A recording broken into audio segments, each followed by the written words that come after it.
आधार हा जीवनाचा मानबिंदू आहे. जीवनाची प्रत्येक व्याख्या ही सिद्ध करत असताना जीवनात कोणत्या ना कोणत्या गोष्टीचा आधार असणे अविभाज्य आहे.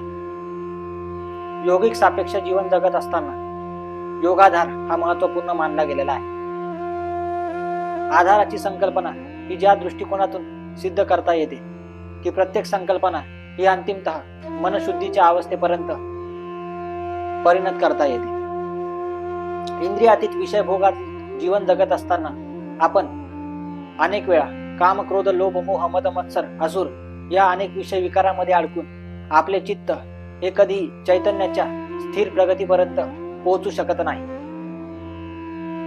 आत्मिक जीवन हे परिणत आहे, उन्नत आहे आणि त्याची शाश्वती देणारी संकल्पना म्हणजे योगिकार्थ. आणि योगिकार्थ ही संकल्पना ज्या वेळेला व्यक्ती ही पूर्ण परिणत अवस्थेमध्ये संपूर्णतः रूपांतरित करतो त्यावेळेला त्याला त्यातील मर्म हे आपोआपच समजू लागते. जीवनाचा जो मतितार्थ आहे त्या मतितार्थाला आपण अनेक दृष्टिकोनातून पाहू शकतो. वरवर दिसणारे हे जगत अंतर्गतरित्या खूप काही दडवून बसलेले आहे. याच्या अंतरंगात भरपूर काही साठलेले आहे जे वर पाहता दिसत नाही. अंतर्गत जगत आणि बहिर्गत जगत अशा दोन संकल्पना उदयास या तऱ्हेने येऊ शकतात असे मला वाटते. जीवनाची प्रत्येक संकल्पना शिकत असताना अंतर्गत जगत आणि बहिर्जगत या दोन्ही जगतांना पाहणे हे अत्यंत अलौकिक मानले जाते. अंतर्गत जगतात अनेक आंतरिक विषय येतात तर बहिर्गत जगतात अनेक बाह्य विषय मोडतात. बाह्य विषयांमध्ये बाह्य प्रकृती हा त्याचा एक संदर्भ आहे, तर अंतर्गत विषयांमध्ये अंतर्गत प्रकृती, अंतर्गत प्रवृत्ती, अंतर्गत धारणा, अंतर्गत विषय धारणा या सर्व बाबी यामध्ये समाविष्ट असतात. जीवन म्हणजे काय, जीवनाची व्याप्ती म्हणजे काय आणि जीवन हे आंतरिक दृष्ट्या कशा प्रकारे शाश्वत मानले जाऊ शकते आणि ते कसे मानता येते याचा अपरिग्रह करणे म्हणजेच हा हेतू होय. योग ही सर्वसाधारण शैली आहे, योग ही कला आहे, योग हा धर्म आहे, योग ही चेतना आहे, योग ही एक प्रकारे चैतन्य सृष्टी आहे. योग तत्वाच्या दृष्टिकोनातून आपण प्रत्येक संकल्पना ही उदयास आणू शकतो आणि तसे करताही येऊ शकते.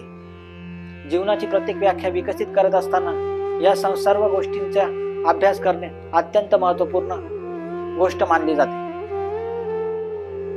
मग आत्मयोग ऋषी साधुत्व सृजन धरिती चिंतन मनशुद्धी तप तत्वाची कारण ययार्थ संज्ञान ध्यानशुद्धी शुद्ध बोधी उपाधी शांती ब्रह्मेची समाधी गया प्राप्तीची संधी दौडू नको चेतना विमर्श करईला देऊ तात पुराणिक ब्रह्म सांगे योग मार्ग क्षीण वाया झाली वेणू तेथी मज गाणू आत्मयाचे योगपूर्ण आत्मा संयमाची दृढात्मा तत्वार्थ विषय गुणिकाची आमाया परते नेती चित्त कोणते देवदशा सांगते वैकुंठ्या लागे तुका मने सिद्ध मोक्षाचा आधार तपयोगाधार वेदाची या.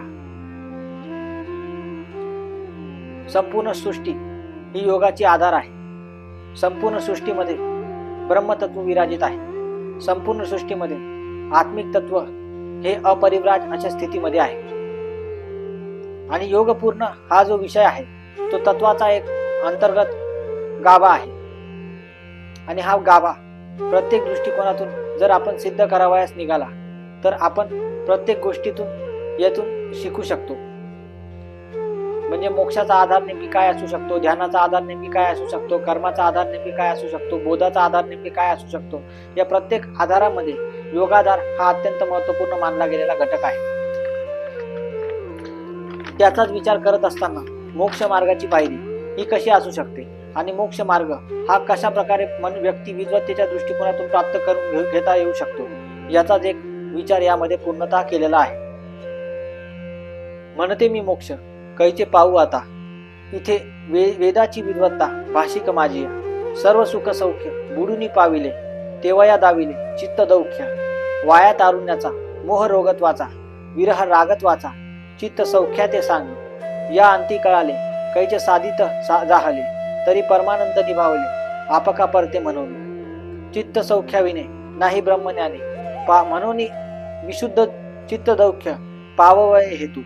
आजी मनसी माझिया, काय तुझा हेतू, ज्ञानिकाची ज्ञान हेतू पुराण शास्त्र. शास्त्राची जोडी, चित्त लागी सर्व गुण, तेथे तुकाराम सगुण, दत्ताशय निर्गुणाचा चारू म्हणे. अर्थात जीवनाचा परमादर्श हा ज्या पद्धतीने आपण विकसित करू, जीवनाचा परमादर्श हा आपण ज्या अर्थाने विकसित करू, त्या अर्थाने आपण त्याची महती ही साध्य करता येऊ शकते असं आपण सांगू शकतो. मोक्ष म्हणजे काय? मोक्ष ही एक प्रकारची विद्वत्ता आहे. मोक्ष ही एक प्रकारची संधी आहे. मोक्ष ही एक प्रकारचे तत्व आहे, जे तत्व व्यक्तीला अपरिव्राज अशा संन्यस्त स्थितीतून साध्य करता येऊ शकते. मग ज्यामध्ये सर्व सौख्य आणि सुख हे म्हणजे काम, क्रोध, लोभ, मोह, मद, मत्सर या सर्व विषय विकारापासून अलिप्त होऊन, या विषय विकारापासून दूर होऊन ज्या वेळेला व्यक्ती हे सर्व सौख्य साध्य करतो, परमतत्वाचे सौख्य साध्य करतो, त्यावेळेला त्याला चित्त सौख्याची अनुभूती करता येऊ शकते. म्हणजे तारुण्याचा जो वाया गेलेला विचार आहे तो विचार टाळून, रोगत्वाचा जो मोह आहे तो विचार टाळून, आणि रागत्वाचा जो विरह आहे हाही विचार टाळून ज्या वेळेला व्यक्ती हा चित्त सौख्याची प्राप्ती करतो, त्यावेळेला तो खऱ्या अर्थाने चित्त सौख्याच्या दृष्टिकोनातून खऱ्या अर्थाने आचरणयुक्त होऊ शकतो. म्हणजे थोडक्यात सांगायचं तात्पर्य असं आहे की परमानंद हा व्यापक आहे, परमानंद हा परमतत्वाशी लीन आहे, आणि परमतत्वाशी लीन असल्या कारणाने तोच सर्व चित्ताचा स्वामी आहे, आणि सर्व चित्ताचा स्वामी असून त्यातच खरे सौख्य आहे, त्यातच खरे ब्रह्मज्ञान समाविष्ट आहे असं आपण म्हणू शकतो.